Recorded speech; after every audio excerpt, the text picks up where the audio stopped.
नमस्कार दोस्तों, स्वागत है। तो दोस्तों आज की कहानी सच्ची और रियल है। तो दोस्तों ध्यान से सुनना और आपके साथ ऐसी घटना घटे तो शुरू करते हैं। भूतिया ढाबा, अहमदाबाद से राजस्थान। ये बात पिछले साल की है। अहमदाबाद से मेरे दो दोस्त रवि और मयंक बाइक से राजस्थान के एक छोटे से कस्बे की तरफ जा रहे थे। दोनों को लॉन्ग राइड का शौक था और राजस्थान के पुराने किले देखने का प्लान था। शाम ठीक ठाक चल रही थी, लेकिन रात के करीब 11:30 बजे मोबाइल नेटवर्क धीरे धीरे गायब होने लगा। चारों तरफ बस रेत, सुनसान सड़क और दूर दूर तक कोई गांव नहीं। मयंक बोला, भाई कुछ खाने को मिल जाए तो मज़ा आ जाए। करीब 15 मिनट बाद सड़क के किनारे एक पुराना सा ढाबा दिखा। ढाबे की हालत अजीब थी। न बोर्ड ठीक से दिख रहा, न कोई गाड़ी खड़ी, बस एक पीली सी ट्यूबलाइट जल रही थी और पीछे घना अंधेरा। रवि ने कहा, यार ये ढाबा खुला है क्या? लेकिन भूख इतनी थी कि दोनों रुक गए। ढाबे के अंदर का नज़ारा। जैसे ही वो अंदर गए, अजीब सी ठंडक महसूस हुई। एक बूढ़ा आदमी बैठा था, सफ़ेद कपड़े, बहुत गहरी आंखें और आवाज़ बिल्कुल सपाट। उसने बिना ऊपर देखे कहा, खाना? मयंक को ये अजीब लगा क्योंकि उसने आते हुए बाइक की आवाज़ तक नहीं सुनी थी। रवि ने कहा, हाँ, दाल रोटी। बूढ़ा चुपचाप अंदर चला गया। सबसे डरावनी बात, दोनों बैठे बैठे बात कर रहे थे, तभी मयंक की नज़र ढाबे की दीवार पर गई। वहां एक पुरानी सी फोटो टंगी थी। फोटो में वही बूढ़ा आदमी था। नीचे लिखा था, इस ढाबे के मालिक की मृत्यु 1998। मयंक का चेहरा सफ़ेद पड़ गया। उसने धीरे से रवि से कहा, भाई ये आदमी तो मर चुका है। उसी पल पीछे से वही बूढ़ा आदमी खड़ा था और बोला, खाना ठंडा हो रहा है। उसकी आवाज़ इस बार बहुत भारी और डरावनी थी। फिर जो हुआ, ढाबे की ट्यूबलाइट अचानक फ्लिकर करने लगी। चारों तरफ अजीब सी आवाज़ें आने लगीं। रवि ने बिना कुछ बोले मयंक का हाथ पकड़ा और दोनों जान बचाकर बाहर भागे।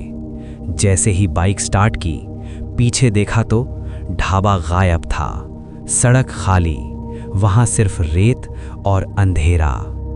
अगले दिन सच्चाई। सुबह पास के गांव में जब उन्होंने ये बात बताई तो एक बुजुर्ग ने कहा, वो ढाबा सिर्फ रात में दिखता है। वहां कई साल पहले एक आदमी की भूख से मौत हुई थी और जो भी वहां रुकता है वो वापस नहीं आता। भूतिया ढाबा। ढाबे से भागने के बाद रवि और मयंक की हालत खराब थी। हाथ कांप रहे थे, सांस ठीक से आ नहीं रही थी। बाइक करीब 120 की स्पीड में चल रही थी। पीछे देखने की हिम्मत भी नहीं हो रही थी। तभी अचानक बाइक अपने आप बंद हो गई। दोनों के दिल की धड़कन रुक सी गई। वो आवाज़, चारों तरफ पूरा सन्नाटा था, हवा तक नहीं चल रही थी। तभी पीछे से वही भारी आवाज आई, खाना खाए बिना कोई नहीं जाता। मयंक की आंखों से आंसू निकल आए। रवि ने कांपती आवाज में कहा, मयंक पीछे मत देखना। लेकिन जैसे ही मयंक ने शीशे में देखा, पीछे वही बूढ़ा आदमी बैठा था। बिल्कुल बाइक की सीट पर। उसकी आंखें अब पूरी तरह काली थीं। सबसे खौफनाक पल, बूढ़े ने धीरे से कहा, बहुत भूख लगी है। उसी पल रवि ने पूरी ताकत से बाइक स्टार्ट की। बाइक झटके से चालू हुई और वो दोनों चीखते हुए आगे भागे। लेकिन रास्ता बार बार वही जगह पर लौट रहा था। ढाबा फिर से सामने खड़ा था। ट्यूबलाइट जल रही थी और इस बार ढाबे के बाहर 3 और लोग खड़े थे। सबके चेहरे सूखे हुए, आंखें खाली। सच्चाई का खुलासा। अचानक मोबाइल में नेटवर्क आया। रवि ने कांपते हाथों से एक पुराने लोकल ब्लॉट को खोला। उसमें लिखा था, राजस्थान हाईवे पर 1998 में एक ढाबे में आग लगी थी। ढाबे का मालिक और वहां मौजूद 4 लोग जिंदा जल गए थे। मयंक ने कांपते हुए कहा, भाई, बाहर जो खड़े हैं वही 4 लोग हैं। आखिरी कोशिश। दोनों ने आंख बंद करके सीधे बाइक दौड़ा दी। पीछे से चीखें आ रही थीं, रुको, भूखे मेहमान। अचानक सामने एक छोटा सा हनुमान मंदिर दिखा। रवि ने बिना सोचे समझे बाइक मंदिर के सामने रोक दी। जैसे ही मंदिर की घंटी बजाई, सब आवाजें बंद, अंधेरा हट गया, ढाबा गायब। लेकिन कहानी खत्म नहीं हुई। सुबह जब वो गांव पहुंचे तो मयंक की पीठ पर जलने के निशान थे, और आज भी जब भी वो हाईवे से गुजरता है, उसे कानों में वही आवाज सुनाई देती है, खाना ठंडा हो रहा है। भूतिया dhaba part 3, real horror story. मंदिर के बाद रवि और मयंक सीधा गांव पहुंचे। सुबह की रोशनी थी, लेकिन डर अभी भी दिल में जमा हुआ था। गांव के एक बुजुर्ग वैद्य ने मयंक की पीठ देखी। उन्होंने बस इतना कहा, ये निशान किसी आग के नहीं, ये भूख से मरे हुए लोगों के हैं। ये सुनते ही दोनों सन्न रह गए। ढाबे का असली राज।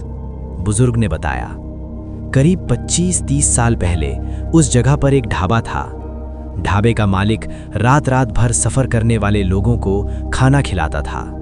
लेकिन एक रात कुछ लोग आए, खाना खाया और पैसे दिए बिना चले गए।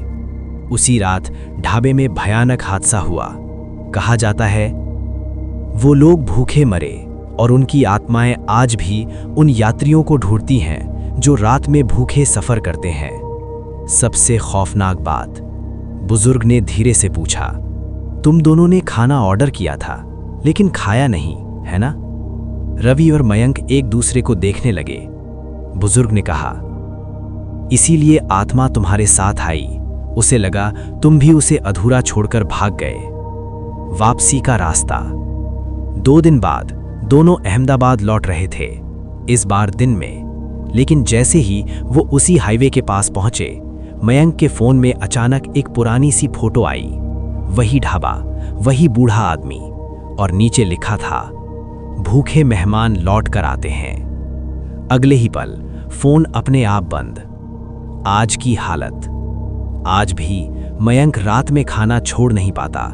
रवि कभी भी उस हाईवे से नहीं जाता, और दोनों मानते हैं कुछ जगहें नक्शे पर नहीं होती, लेकिन रात में खुल जाती हैं।